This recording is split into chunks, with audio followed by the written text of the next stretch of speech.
Hello student, बहुत बहुत स्वागत है डीके सर क्लासेस में। उम्मीद है कि स्वस्थ होंगे, मस्त होंगे और तैयारी बेहतर चल रही होगी। आज की इस वीडियो में बाबू देख सकते हैं कक्षा 12 के बच्चों के लिए हिंदी से 2025 बोर्ड एग्जाम के लिए आज की इस वीडियो में 10 नंबर पक्का होने वाला है। आज की इस वीडियो में देख लीजिए क्या क्या बताने वाले हैं कि 10 नंबर आपका मात्र इस छोटी सी वीडियो से अचीव होगा।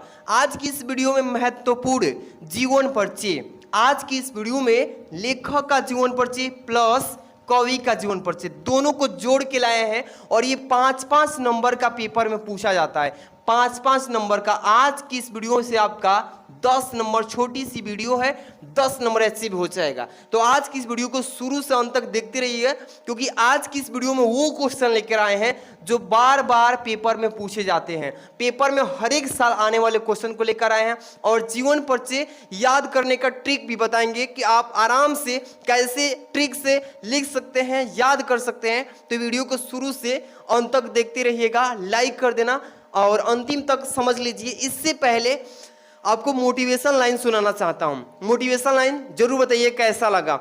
कि रख हौसला वो मंजर भी आएगा, रख हौसला वो मंजर भी आएगा, प्यासी के पास चल के समंदर भी आएगा, न थक कर बैठ ए मंजिल के मुसाफिर, न थक कर बैठ ए मंजिल के मुसाफिर, मंजिल भी मिलेगी और मिलने का मजा भी आएगा। तो आज की इस वीडियो को शुरू से अंत तक जरूर देखिएगा क्योंकि इस वीडियो से आपको बहुत मजा आने वाला है। क्योंकि इस वीडियो को मैं इतना इजी तरीके से बताने वाला हूं कि आज की इस वीडियो को देखकर गदगद हो जाएंगे। चलिए यहां पे ध्यान दीजिएगा।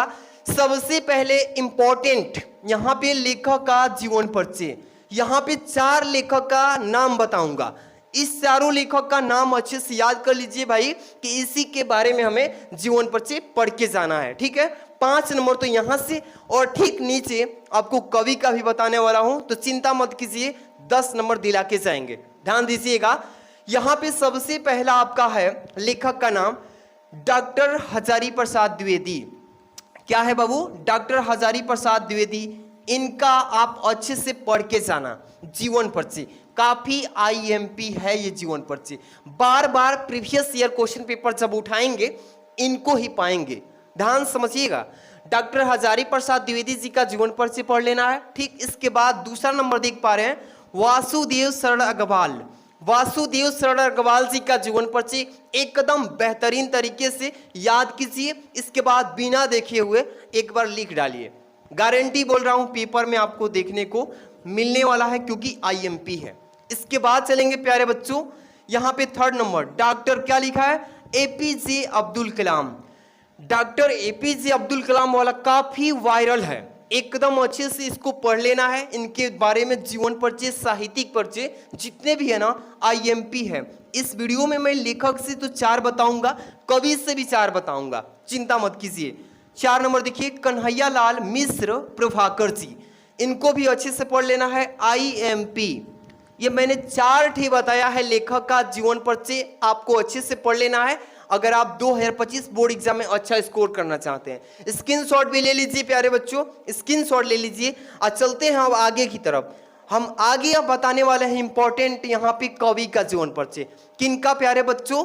कवि का। ध्यान रखिएगा ये कवि हैं और यहाँ पे इनका महत्वपूर्ण कवि का जीवन परिचय मैं बताने जा रहा हूँ। अच्छे से पढ़िएगा और आज की इस वीडियो में लेखक का, कवि का, दोनों का जीवन परिचय इस वीडियो में सिखाऊंगा। सबसे पहले आप देख रहे हैं ना मैथिली शरण गुप्त। मैथिली शरण गुप्त का जीवन परिचय, साहित्यिक परिचय अच्छे से पढ़ के जाना है। ठीक है ना, क्योंकि वेरी आईएमपी है ये। बोर्ड एग्जाम के पेपर में आप देखेंगे पिछले साल का जो पेपर है वहां पे आप इनको देख पाएंगे, एकदम ये 100% पूछा जाता है। जीवन परिचय याद कर लीजिएगा मैथिली शरण गुप्त का, और इसी वीडियो में इनका जीवन परिचय मैं आज बताने वाला हूं। ठीक, इसके बाद दूसरा नंबर देखिए जयशंकर प्रसाद। जयशंकर प्रसाद जी का जीवन परिचय अच्छे से पढ़ के जाना है क्योंकि यह भी आईएमपी है फॉर बोर्ड एग्जाम 2025 हो या फ्यूचर बोर्ड एग्जाम आप देने वाले हैं। ठीक है ना, इसके बाद तीसरा नंबर देखिए बाबू भारतेंदु हरिश्चंद्र। भारतेंदु हरिश्चंद्र का जीवन परिचय अच्छे से पढ़ लेना है। जितने भी इंपॉर्टेंट मैं बता रहा हूं कवि का जीवन परिचय, साहित्यिक परिचय एकदम दिमाग में नोट कर लेना है। ठीक है ना, इसके बाद अगला जो है रामधारी सिंह दिनकर। कौन है प्यारे बच्चों? रामधारी सिंह दिनकर। इनका अच्छे से आपको पढ़ के जाना है, वेरी IMP। इस वीडियो में मैंने लेखक का 4 बता दिया इंपॉर्टेंट, कवि का भी 4 बता दिया, यानी कि आपको अच्छे से पढ़ के जाएंगे ना तो 10 नंबर कोई रोक ही नहीं सकता है, ठीक है ना। अब हम यहां से लेकर चलते हैं आपको कहां पे, तो लेखक का जीवन परिचय पर ध्यान दीजिएगा। यहां पे आप देख पा रहे हैं बाबू, कौन है यहां पे है डॉक्टर हजारी प्रसाद द्विवेदी। अब एक चीज मैं बताने जा रहा हूं, ट्रिक से कैसे लिखेंगे, एक कभी नंबर नहीं कटेगा, 5 नंबर हम दिला के आज रहेंगे, आराम समझिएगा ट्रिक से। सबसे पहले ये प्रश्नोत्तर संख्या 5 के क में आता है लेखक का, अगर 5 के ख की बात करें तो कवि का जीवन परिचय होता है। तो यहां पे लिखेंगे प्रश्नोत्तर संख्या 5 के क, क्योंकि ये लेखक का जीवन परिचय लिख रहे हो भाई। अब किसके बारे में लिख रहे हो, तो सबसे पहले ऊपर वाली लाइन में लिखोगे डॉक्टर हजारी प्रसाद द्विवेदी जी के बारे में। किसके बारे में? डॉक्टर हजारी प्रसाद द्विवेदी के बारे में लिख रहे हो। अब इसके बाद यहाँ पे इनका जीवन परिचय ब्लैक पेन से हेडिंग डाल लीजिएगा, ऐसे ही आपको डालना है। और तब से मेन पॉइंट हम आपको बताएंगे कि कैसे लिखना है। चलिए शुरू करते हैं, जीवन परिचय कैसे लिखेंगे। सबसे पहले लिखेंगे डॉक्टर हजारी प्रसाद द्विवेदी का जन्म सन, यहाँ पे जन्म सन 1907 ईस्वी को बलिया जिले के दुबे के छपरा ग्राम में हुआ था। इतना हो गया। अब ट्रिक क्या है, इनका जन्म सन किस सन में हुआ था? 1907 में। किस सन में हुआ था? 1907 में। आपको इनको ब्लैक पेन से लिखना है, कॉपी जो मिलेगी बोर्ड एग्जाम में वहां पे ब्लैक पेन से जन्म वाला सन को लिख लेंगे, आपको हाइलाइटर वहां पे नहीं ले जाना है, बस ब्लैक पेन से जन्म सन लिखेंगे। अब आगे क्या लिखेंगे देखिए, पिता का नाम, पिता का नाम क्या है भाई? अनमोल द्विवेदी। क्या है? अनमोल द्विवेदी। इसके बाद माता का नाम ज्योतिषीमती। तो याद रखिएगा, अनमोल द्विवेदी हो पिताजी और ज्योतिषीमती माता हो, इनको भी आप चाहें तो ब्लैक पेन से लिख सकते हैं, ठीक है ना। इसके बाद द्विवेदी जी, यहाँ पे क्या लिखेंगे? द्विवेदी जी सरयू प्राणी ब्राह्मण थे। इनके बचपन का नाम जो था भाई, जब बचपन में थे तो उनका नाम कुछ अलग रखा गया था, वैद्यनाथ द्विवेदी था। किसका? हजारी प्रसाद द्विवेदी जी का बचपन का नाम वैद्यनाथ द्विवेदी था, याद रखिएगा। और लास्ट में यहाँ पे लिखेंगे कि 18 मई सन 1979 ईस्वी को इनका मृत्यु हो गया था। इनका मृत्यु सन भी ब्लैक पेन से लिखिएगा, ठीक है ना। को हिंदी लिखा है ना, हिंदी का यह महान पुत्र स्वर्ग में लीन हो गए, इतना लिख लीजिएगा आराम से। जन्म सन ब्लैक पेन से, मृत्यु सन, इनके पिता माता का नाम ब्लैक पेन से, छोटा छोटा सा वर्ड है, लिख लीजिएगा। 2 नंबर यहां से मिल जाएगा। अब साहित्यिक परिचय भी 3 नंबर मिलने वाला है। ध्यान दीजिएगा कैसे लिखेंगे साहित्यिक परिचय, यहाँ पे ध्यान दीजिएगा।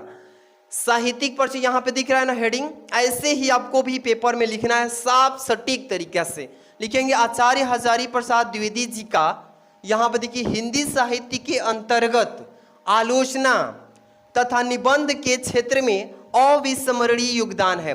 अविस्मरणीय का मतलब होता है प्यारे बच्चों, जिसको कभी भुलाया न जा सके। उन्होंने इतना बड़ा योगदान दिया है, इतना हो जाएगा। इसके बाद देखिए 1930 ईस्वी में काशी हिंदी विश्वविद्यालय से ज्योतिषाचार्य, क्या है बाबू? ज्योतिषाचार्य की उपाधि तथा 1949 ईस्वी में लखनऊ विश्वविद्यालय से डीलिटी की उपाधि प्राप्त की है। देख लीजिए कितना बड़ा बड़ा योगदान अपने जीवन काल में करके गए हैं।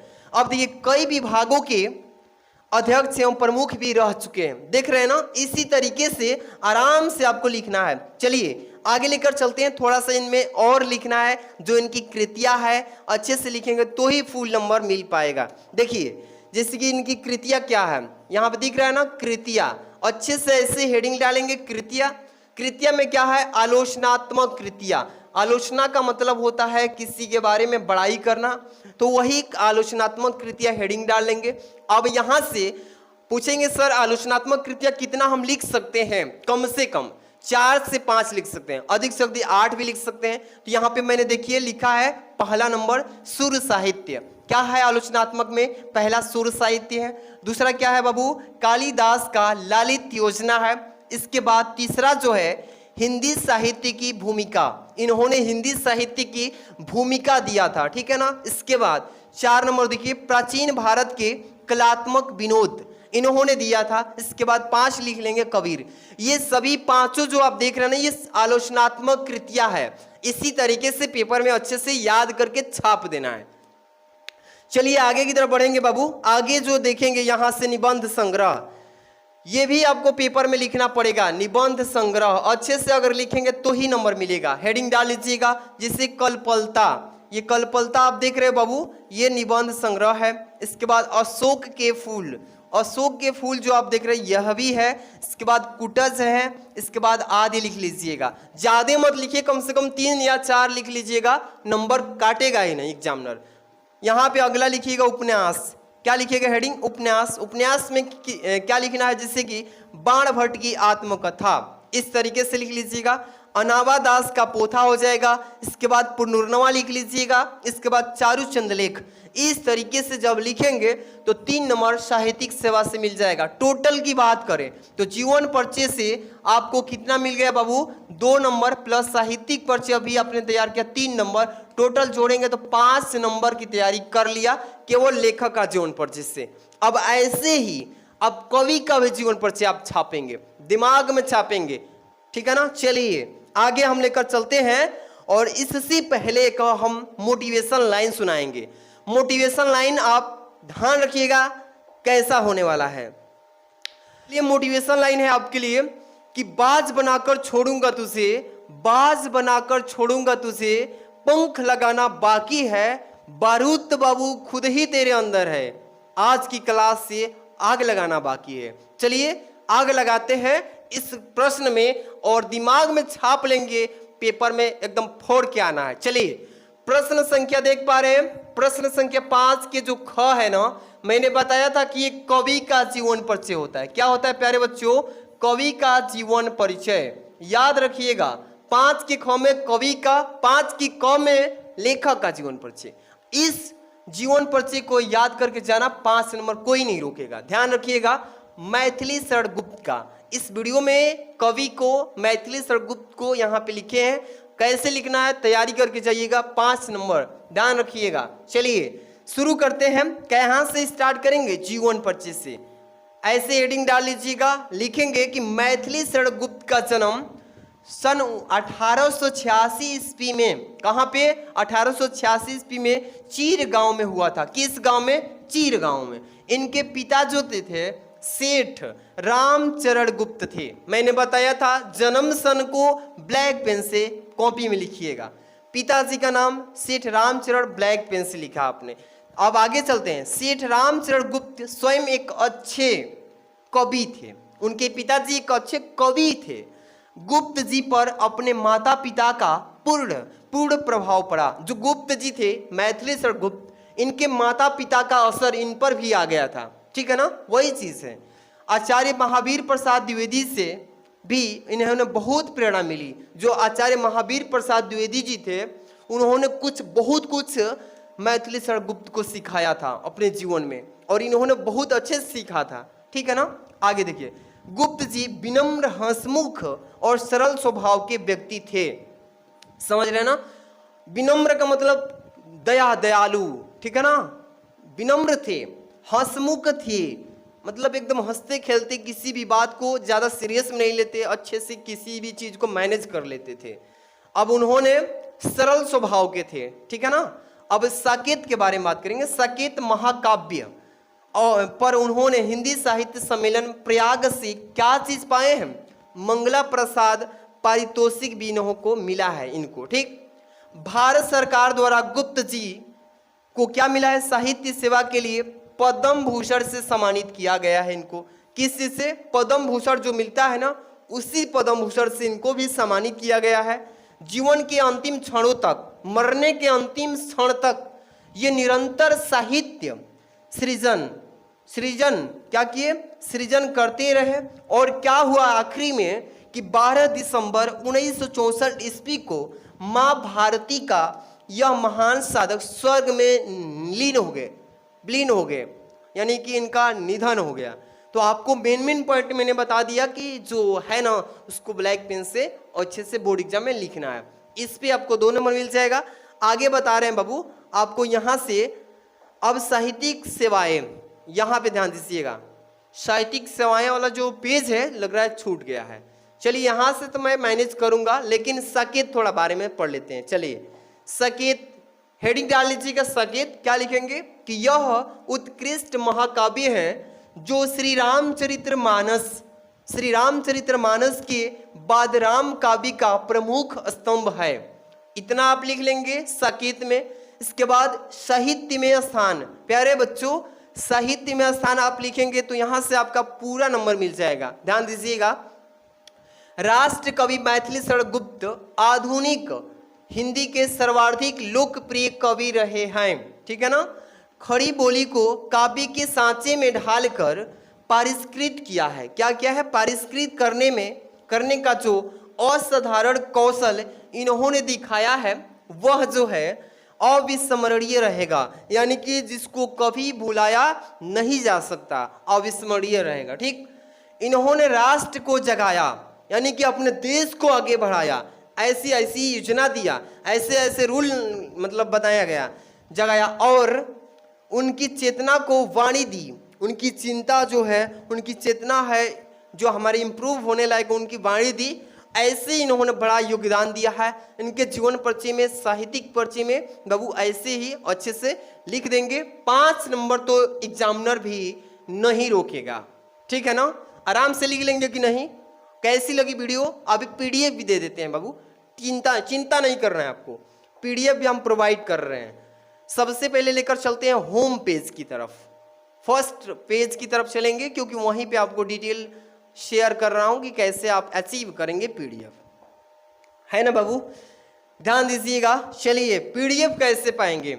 इसका पीडीएफ चाहिए ना, तो सबसे पहले टेलीग्राम पे चले जाना मेरे लालू। टेलीग्राम पे क्या सर्च करना? DK sir classes, DK sir classes जैसे ही सर्च करोगे सामने आ जाएगा टेलीग्राम में। आराम से वहां पे ज्वाइन हो जाना है। ज्वाइन होंगे तो पीडीएफ दिखाई पड़ेगा, सीधे पीडीएफ में तीर रहेगा, डाउनलोड कर लेना, सीधे आपके मोबाइल में ही प्रवेश करेगा। आराम से खोल के जब मर्जी तब पढ़िएगा, आराम से पढ़ के और शेयर कर दीजिए अपने दोस्तों में। वीडियो कैसी लगी कमेंट कीजिएगा, अगर नए हैं तो सब्सक्राइब कर लीजिएगा, क्योंकि 2025 बोर्ड एग्जाम में यहाँ से हिंदी हो, इंग्लिश हो, सारे सब्जेक्ट का मोस्ट इंपॉर्टेंट क्लास दिया जाएगा और साथ में पीडीएफ भी दिया जाएगा। तो शेयर कर देना। अब मिलते हैं नेक्स्ट वीडियो में। Thanks for watching.